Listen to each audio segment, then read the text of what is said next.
Yennefer of Vengerberg, black-haired, dressed in black and white composition, brought to mind December morning. This bewildering sorceress once said that magic is both a blessing and a curse. It is a force which brings development, eliminates the ailments of the world, provides answers to the questions that plague mankind, broadens minds and introduces innovation. But it is also chaos incarnate, a primal dangerous force, merciless and destructive. In the hands of the unwary it becomes a key that can open the forbidden door, behind which lies ruin and destruction. Much like the magic she wields, Yennefer is an embodiment of contrast. Her alabaster skin against her raven hair, her pitch-dark velvet choker inlaid with bright sparkling diamonds. It would be a kindness to suggest that Yennefer's contrast is purely cosmetic, that it's a stroke of vanity used to enchant mesmerised male suitors. Unfortunately, that couldn't be further from the truth. If you dig deep enough into her history, beneath her formidable facade, you'll only find misery, and a suffering you wouldn't wish upon any living soul. Hey guys, it's Drew here and welcome back to my Witcher lore and mythology series. In this video we're going to delve into the true story behind Geralt's elusive lover, one of the few characters in the world who can make the monster slayer feel like a petulant and powerless child. We're going to discuss the hidden nature of the mighty sorceress, Yennefer of Vengerberg. Yennefer was once the royal advisor to the King of Aedirn, Demonvend. She was also the youngest member of the Supreme Council of Sorcerers, within the Brotherhood of Sorcerers. She was quickly recognised as being one of the most powerful magic users in the Northern Kingdoms, and there are few who can rival her abilities in the North, the Skellig Isles, or the Nilfgaardian Empire. To give you a glimpse of her power, Yen, while her arms were restrained, managed to turn an entire garrison of soldiers into toads, with nothing more than a twist of her foot. One of the most fascinating facets of this character is just how difficult it is to actually understand her. Despite the fact that through Geralt's eyes we have been intimately close to her, she is still an enigma both to Geralt and to everyone else who makes her acquaintance. Yennefer is a walking illusion. She is a contradiction of nature that isn't necessarily evident to the naked eye, yet feels entirely abnormal nonetheless. Like a camouflaged predator, it avoids detection, but evokes a sense of wariness, of an affront to your intuition. You'd think that a beautiful sorceress with the wit to charm or intimidate at her leisure, and an array of awe-inspiring spells at her fingertips would have a privileged life. Don't forget the age-defying properties of channeling magic too, which allows Yen to maintain her ravishing visage despite being 99 years old at the time of the Wild Hunt. But as I suggested earlier, Yen's beguiling personality and appearance is a paper-thin masquerade. And it doesn't take much probing to reveal a surfeit of repressed horrors. Yennefer's life is far less desirable than it seems. From the moment of her birth, her life was a tragic one, and to this day the world, or whatever higher power governs it, appear to be adamant about keeping her misery intact and her wishes unfulfilled. In the third chapter of his compendium, Dandelion documented some details of Yennefer's formative years, with her permission of course. One excerpt reads, "The girl comes from a pathological family. Her father abused her physically and mentally, and her mother failed to support her. This rejection and abuse were likely precipitated by the deformation of the girl's spinal column and scapula. She was a hunchback, or possibly by her mixed human-elven bloodline. She is a quarter elvish, her mother a half-blood. The elegant mage we see was once a broken baby, bent double and disfigured. As is often the case with malformed infants, the deformations aren't even the most tragic part. It is the treatment of the child by their parents that causes the most harm. The book Tower of the Swallow recounts the exchange between Yennefer's mother and father moments after her birth. Take this hunchback monster away from me. I do not want to see it. This is your daughter, just like mine. There were sorceresses in your elven family. You aborted your first pregnancy. It follows that your elf blood and womb are spoiled, woman.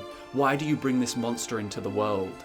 This unfortunate child. This was the will of the gods. This is your daughter, just like mine. What should I do? Strangle her? Tie off the umbilical cord? What do you want from me?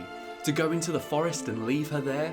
What do you want from me by the gods?" The baby cries out for her father and mother. "Go away, you monster. I am a man. I can appease my desire where I want, when I want. This is my birthright, and you make me sick. You are the fruit of your correspondingly degenerate belly. Do not wait for dinner. I will not come back tonight." It may just be for the best that little else of Yennefer's youth was documented, though there is one more awful detail in Dandelion's compendium.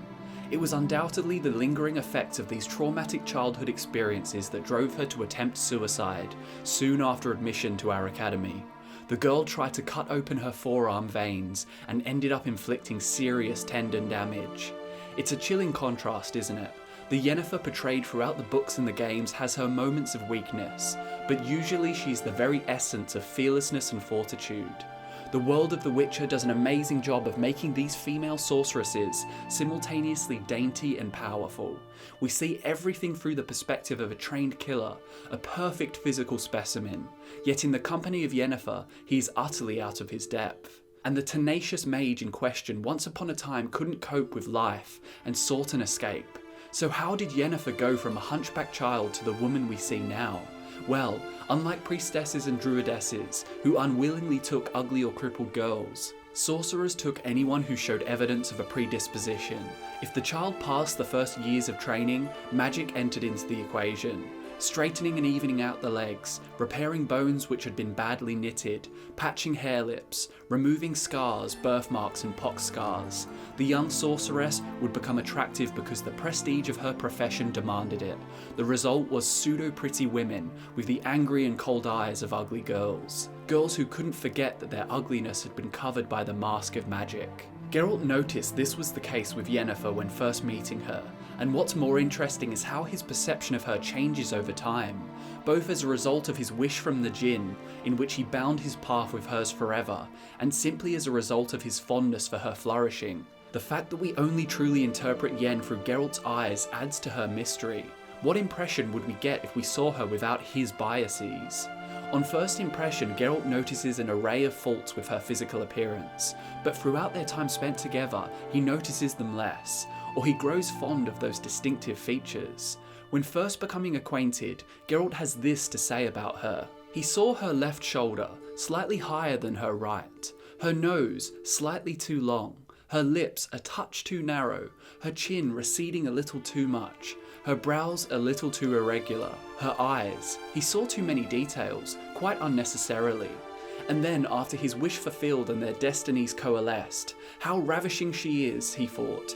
Everything about her is ravishing and menacing. Those colours of hers, those contrasts of black and white, beauty and menace, her raven black natural curls, her cheekbones pronounced, emphasising a wrinkle which her smile, if she deigned to smile, created beside her mouth.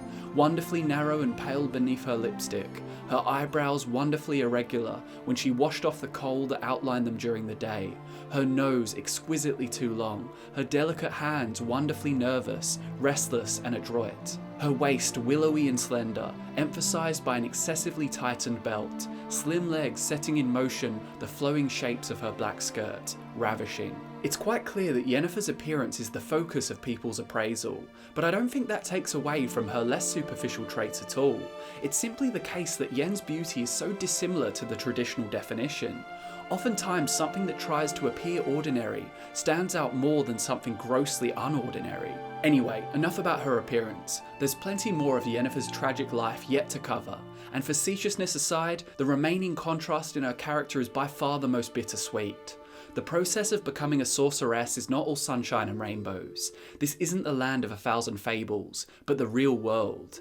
Just like a witcher who acquires mutated reflexes at the cost of immense physical hardship, often life-threatening, the sorceresses experience their own ramifications. Becoming beautiful, defying the passage of time and learning to grasp the wondrous horrors of magic is quite the boon, but it comes with one major consequence. In most cases, a female magician's ovaries are atrophied, and it is irreversible. Yennefer was one of these cases, and now, years after committing to her transition, she is remorseful, and she is desperate to conceive a child. Yen is a sorceress with uncanny powers. She's capable of slaying armies, preserving her youth, even resolving infertility for other women, yet she cannot repair her own reproductive system, no matter how much money and magic she throws at the problem. So when Ciri enters the picture, the child of destiny, bound to Geralt and subsequently Yennefer, her maternal instincts come to the surface, and knowledge of her inadequacies make it all the more bittersweet. Yennefer's formative years were dreadful. The physical and emotional turmoil this crippled girl would have experienced at the hands of her abusive father and her neglectful mother is something I can't even begin to imagine. Yet her one wish is to be a mother. Maybe her suffering would be the catalyst for her to ensure that her child never wants for love or affection. And maybe that is why this sorceress is so protective of Ciri and is so determined to do whatever it takes to see her return to safety. That's the takeaway of this video. Of all her traits, there is an underlying polarity to her. She is full of contradictions, yet all of them seem justified, and they make her a well-developed character. Whether you love her or hate her, whether you're Team Yen or Team Triss, it's impossible not to admire and sympathise for her. Yennefer of Vengerberg represents contrast. She's the black and white sorceress. She's the irresistible enchantress who smells of lilac and gooseberries. But just as she'll strut into the room drawing all eyes, she'll materialise in a blinding flash with a face of rage and fury, the face of a goddess of vengeance, destruction and death. I hope you enjoyed my take on Yennefer of Vengerberg. Thanks so much for watching. My name is Drew and I'll see you in the next one.